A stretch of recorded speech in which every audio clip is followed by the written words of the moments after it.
Chapter 1102. However, the marksman soon lost a smile on his face. Wilbur's body somehow arched around the bullets in a gravity-defying turn that made it look like he had no bones. All three shots missed him by a hair's breadth once more. The marksman got another shot in, but Wilbur had already landed on the building and was slowly making his way over. The marksman gripped his gun and started backing away. He was drenched in cold sweat by the time his back lit the edge of the building.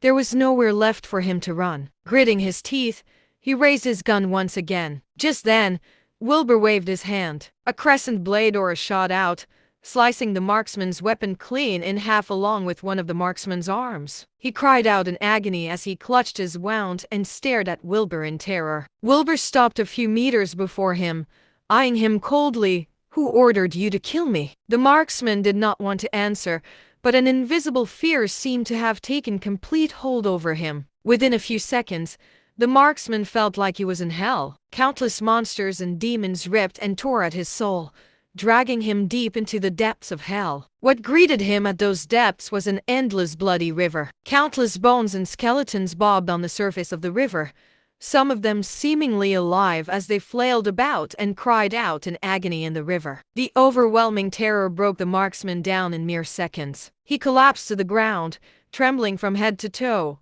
"We were only following Chasten's orders.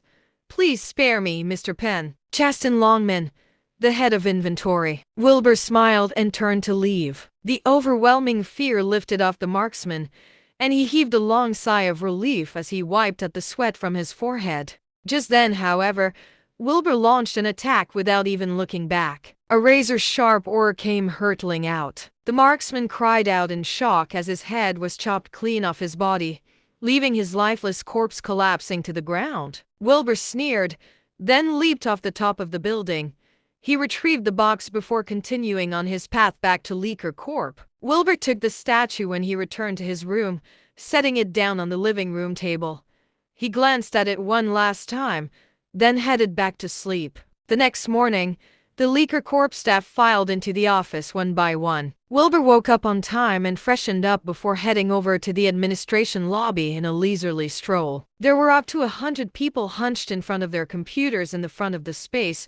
The area in the back was taken up by the officers of each department head. Wilbur's office was also here. He strolled across the lobby, and the workers he passed greeted him with polite bows. Wilbur nodded kindly, stopping at Chasten's office. There was a table by the door of the office, where Chasten's assistant was sitting. Wilbur walked up to the assistant coldly.